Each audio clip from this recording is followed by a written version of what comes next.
Hey, trotamundos, ¿qué tal? Yo soy Kurenai y aquí venimos a hablar de libros.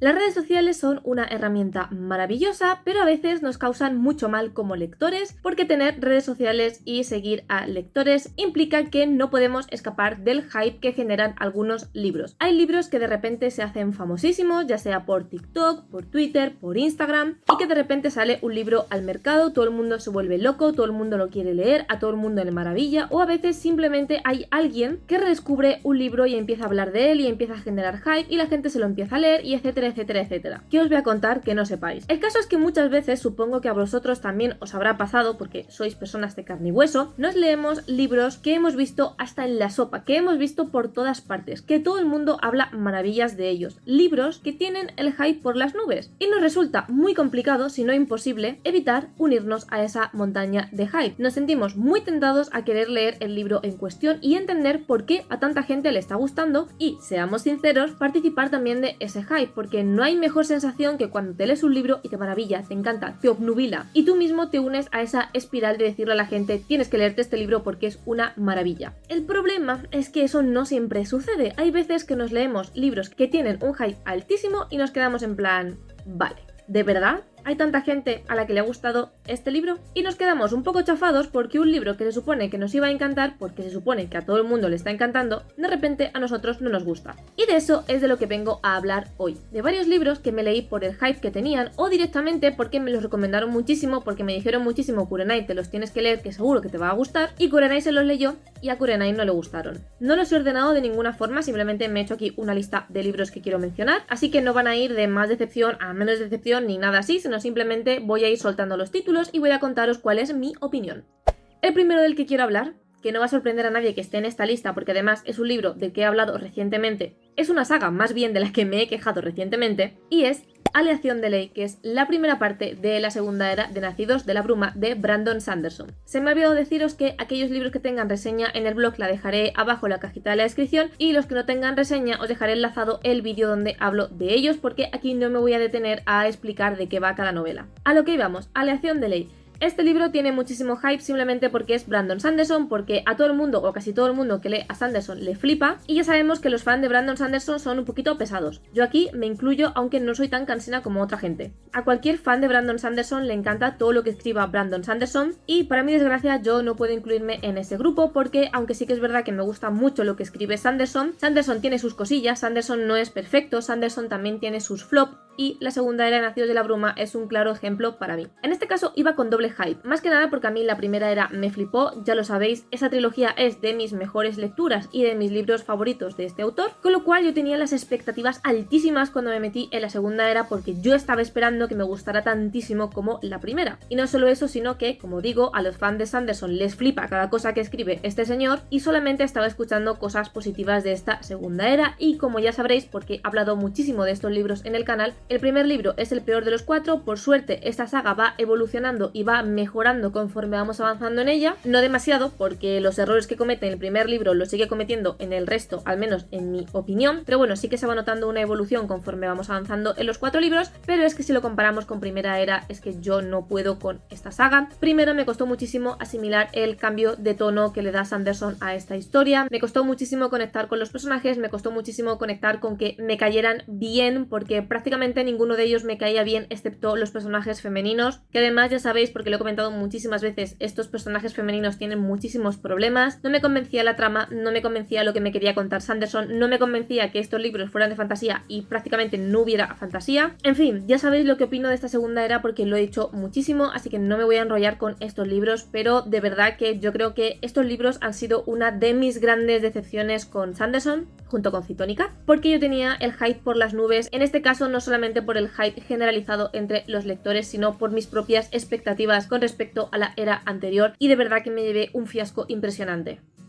El siguiente libro del que os quiero hablar es Agatha Racing y la quiche letal de MC Beaton, creo que era así la autora. ¿Qué os voy a contar de Agatha Racing que no sepáis ya? Porque literalmente todo el mundo está hablando de esta saga. Es una saga que se empezó a publicar hace muchísimos años en España, nunca terminó de publicarse porque son como 32 librazos y ahora parece que Salamandra ha vuelto a reeditarla. Todo el mundo que se lee Agatha Racing acaba encantado con esta saga, a todo el mundo le está gustando muchísimo y lo ponen como ejemplo máximo del cozy mystery. Así que yo, como persona que disfruta muchísimo con los thrillers, con la novela negra y con cualquier novela en la que haya un mínimo de misterio, me lancé de cabeza a leerme estos libros y no fueron para mí. El primer libro me parece flojísimo porque yo me esperaba que el componente del misterio y del asesinato fuera más potente, pero al final el primer libro es básicamente una presentación de la protagonista de Agatha Racing, una presentación de cómo es su día a día viviendo en un pueblecito tranquilo de las Cotswold inglesas, cómo es el cambio que experimenta al irse de Londres a un pueblecito tan pequeño donde todo el mundo se conoce. Y sí, hay un asesinato. Sí, esta señora decide meter las narices e investigar el asesinato, pero el asesinato para mi gusto tiene demasiada poca importancia. Se centra más en la protagonista y en su día a día en este pueblecito y en cómo se va relacionando con los vecinos que lo que viene siendo en el misterio en sí. Y si por lo menos la parte del asesinato fuera interesante, pues bueno, tiene un pase. Pero el problema es que yo desde el principio sabía quién era el asesino. Y aunque la autora intenta desviar la atención hacia otros cauces y hacia otras posibilidades, conforme la protagonista va descubriendo pistas y va avanzando en la investigación, te vas dando cuenta de que por mucho que la autora quiera despistarte, al final las pruebas son las que son y apuntan hacia X persona. No solo esto, sino que me pareció un libro bastante lento, bastante aburrido, y me parece que el personaje de Agatha tiene demasiadas incoherencias. Me parece que la autora te intenta presentar a Agatha de una manera, pero luego ella se comporta de cierta forma que puede ser incluso hasta errática, porque a veces es muy contradictoria, porque a veces tiene escenas que no encajan con su personalidad, que no encajan con lo que la autora nos ha intentado vender sobre Agatha. Y yo entiendo perfectamente por qué a tanta gente le gusta estos libros. De hecho, ya os he comentado que mi idea es continuar con esta saga, porque obviamente con tantos libros yo imagino que el primero será el más flojo y que conforme vaya leyendo más libros me voy a meter más dentro de esta narrativa. Además de que la idea en general me gusta mucho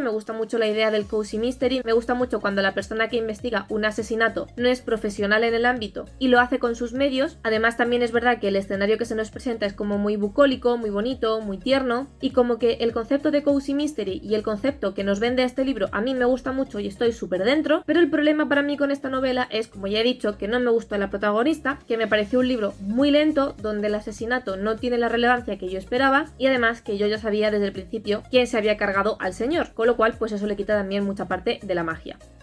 La siguiente novela que quiero mencionar es Todos buscan a Nora Roy, de Lorena Franco. De entre todos los autores de novela negra o de thriller español, una autora a la que siempre escucho mencionar es a Lorena Franco, y de hecho el otro día vi un tuit de alguien diciendo que esta autora debería ser mucho más famosa porque es una autora muy buena con muy buenos libros, y yo no sé si es verdad porque solamente me he leído una novela de ella, pero desde luego no me gustó nada. Me pareció una novela muy aburrida, me pareció una novela que no tenía sentido, con una protagonista insufrible que me pareció tontísima, una historia de misterio que tampoco llega a ser tal, porque lo mismo que con Agatha Racing llega como un momento en el que te hueles la tostada y sabes más o menos lo que va a ocurrir y efectivamente ocurre. Tampoco me gustó cómo estaba escrita, no me gustó la trama, no me gustaron los personajes, no hubo nada que me gustara de esta novela, solamente que fue rápida y ya está, que me la leí demasiado rápido. Es un thriller que me pareció muy flojo en absolutamente todos los sentidos, entonces no entiendo muy bien por qué hay tanta gente a la que le gusta esta autora. Quizá es que yo empecé con su peor novela, pero tampoco lo creo porque en general la gente que habla de Todos buscan a Nora Roy tiene muy buenas opiniones. Quizá es que yo necesito thrillers más elaborados, más frenéticos. No lo sé, no sé muy bien qué fue lo que falló entre esta novela y yo, pero lo que sí que sé es que, lo dicho, me pareció flojísima en todos los aspectos. Lo único que me gustó es que es un libro entretenido que se lee rápido y ya está, pero para eso me leo otro tipo de novelas, porque yo cuando leo thriller lo que quiero es una novela que me tenga enganchadísima de la primera a la última página y que no pueda dejar de leer hasta descubrir quién es el asesino o qué es lo que ha ocurrido realmente, y desde luego nada de esto fue lo que sentí con esta novela.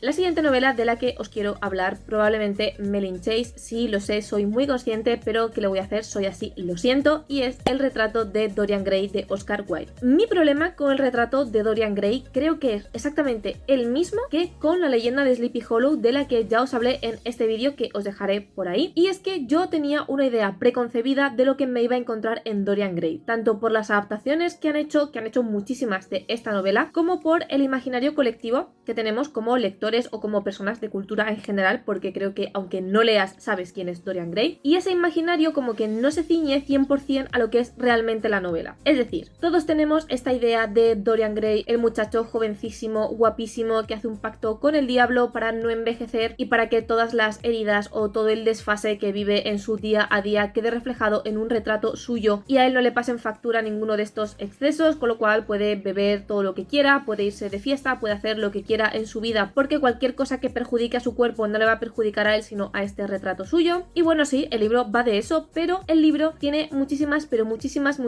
reflexiones. Es un libro muy filosófico, es un libro casi diría ensayístico y tenemos diatribas larguísimas de los personajes reflexionando sobre el arte, sobre la belleza, sobre lo efímero, sobre lo corta que es la vida, sobre la belleza que hay en las mujeres, en el alcohol, en el sexo, en el dinero, en los viajes. Y la mayor parte del libro son estas reflexiones, la mayor parte del libro son personajes teniendo diálogos y conversaciones súper sesudas y filosóficas sobre estos aspectos, con lo cual la parte esta de Dorian Gray y su retrato queda como muy diluida dentro de tanta reflexión. Es decir, obviamente es importante porque es el punto de partida de este libro, pero este libro realmente lo que hace Oscar Wilde es reflexionar acerca de esos temas utilizando para ellos la historia de Dorian Gray, por lo que yo me esperaba una novela más centrada en el propio personaje de Dorian y en cómo él mismo se va forjando esta destrucción, y lo que realmente me encontré fue casi un ensayo sobre la vida, sus placeres, el hedonismo, la belleza, etcétera, etcétera. Por lo que sí creo que es un buen libro,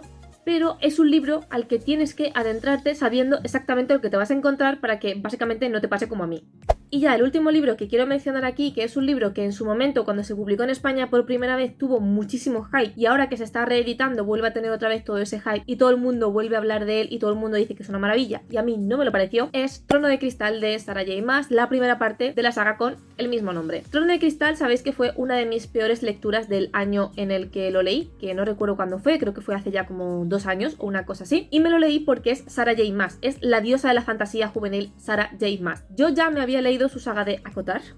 que me había gustado muchísimo, los 3 primeros libros me parecieron fascinantes, aunque ya he dicho muchas veces que yo estoy segura de que si me los leo hoy en día, pues ese 5 estrellas no van a ser 5 estrellas ni de coña, pero bueno, el caso es que una amiga es súper